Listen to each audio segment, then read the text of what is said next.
রিমান্ডে নিচ্ছে। 17 বছরের একটা ছেলে, তার ট্রায়ালে তো হবে না, আপনার চাইল্ড অ্যাক্টের অনুযায়ী তার এখানে ট্রায়াল হওয়ার কথা না। 17 বছর বাচ্চা ছেলেরে রিমান্ড দেওয়ার কোনো আইনগত বিধান নাই শিশু আইন অনুযায়ী, সম্পূর্ণ বেআইনি। আমি মাননীয় প্রধান বিচারপতি দৃষ্টি আকর্ষণ করছি, বিচার এটা তো রিমান্ড তো দিচ্ছে, তো পুলিশ চেয়েছে রিমান্ড, পুলিশ চাওয়াটাও ইলিগাল এবং ম্যাজিস্ট্রেটের দেওয়াটা, লন্ডন ম্যাজিস্ট্রেট যেটা দিয়েছে রিমান্ড দিয়েছে 17 বছর ছেলেকে, এটা টোটালি ইলিগাল। শিশু আইন লঙ্ঘন করা হয়েছে, বিভিন্ন জাজমেন্ট বরখেলাপ করা হয়েছে। আমি আশা করি মাননীয় প্রধান বিচারপতি দৃষ্টি আকর্ষণ করছি এবং সংশ্লিষ্ট ম্যাজিস্ট্রেটের ব্যাপারে ব্যবস্থা গ্রহণ করার জন্য অনুরোধ জানাচ্ছি। পাশাপাশি কেন রিমান্ড, কেন গ্রেপ্তার? ওরা বলতেছে সিসিটিভি আছে, সিসিটিভিতে ফুটেজ আছে, মোবাইলে ফুটেজ আছে, যাদের গ্রেপ্তার করছে সবার ফুটেজ আছে নাই। আর বিএনপি জামাত বা অন্যান্য রাজ্য বিপি নূর, তারপর অন্যদেরকে গ্রেপ্তার করছেন বিরোধী দলের সরকার। আসলে কোটা আন্দোলনকে কেন্দ্র করে, কোটা আন্দোলনকে অজুহাত হিসেবে ব্যবহার করে তাদের রাজনৈতিক বিরোধী বিএনপি বা অন্যান্য বিরোধী দল, সমমনা বিরোধী দল সবাইকে তারা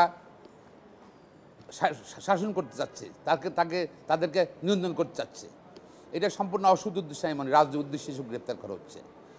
তো আমরা গ্রেপ্তারের নিন্দা জানাচ্ছি, ঢালাও হোলসেল গ্রেপ্তার বন্ধ করার জন্য দাবি জানাচ্ছি।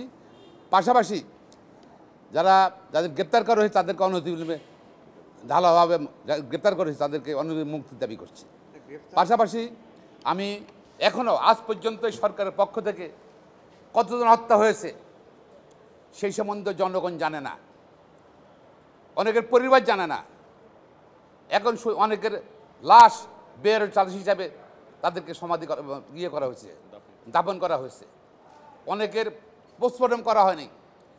একটা যেখানে আইন কানুন আছে, আইনের শাসন আছে, আইন কানুন আছে, যেখানে সরকার আছে, একটা লোকের আনন্যাচারাল ডেথ হবে তার অবশ্যই সরকারের কাছে এটার পরিসংখ্যান থাকতে হবে, প্লাস পোস্টমর্টম হতে হবে এবং তাদের নাম পরিচিতি জানতে হবে। কিন্তু আজ পর্যন্ত কিন্তু তাদের পরিচিতি প্রকাশ করা হয়নি। কতজন মারা গিয়েছে, কয়েকশো মারা গিয়েছে, সেটা জনগণ জানে না। কেন গোপন করা হচ্ছে আমি জানি না। আমি এবার আসছি মানবাধিকার কমিশন। আপনি দেখেন আজকে ফিলিস্তিনে ইসরায়েলে হামলা করছে, যেখানে সরকার নাই, সরকার অবস্থা ভঙ্গুর। সেখানে কিন্তু প্রতিদিন কত লোক মারা আছে ফিলিস্তিনে, ইসরায়েল হত্যা করছে, সেগুলো কিন্তু পত্রপত্রিকা আসতেছে, অ্যাকুরেট পত্রপত্রিকা আসতেছে। আর বাংলাদেশে কিন্তু সরকার আছে, মানবাধিকার কমিশন একটা আছে। তাদের কাজটা কি? বাংলাদেশে মানবাধিকার কমিশনের কাজটা কি? তারা কেন কোনো বক্তব্য তাদের নাই? তারা কেন পরিসংখ্যান দিতে পারলো না? সরকারও দিল না, মানবাধিকার কমিশন দিল না। আমি মনে করি এই মানবাধিকার কমিশনে যারা আছে ওরা বিলুপ্ত করে দেওয়া উচিত। এবং রাষ্ট্রের এই যে টাকা তারা বেতন নিচ্ছে, তাদের সুযোগ সুবিধা নিচ্ছে, তারা কোনো কাজ করছে না।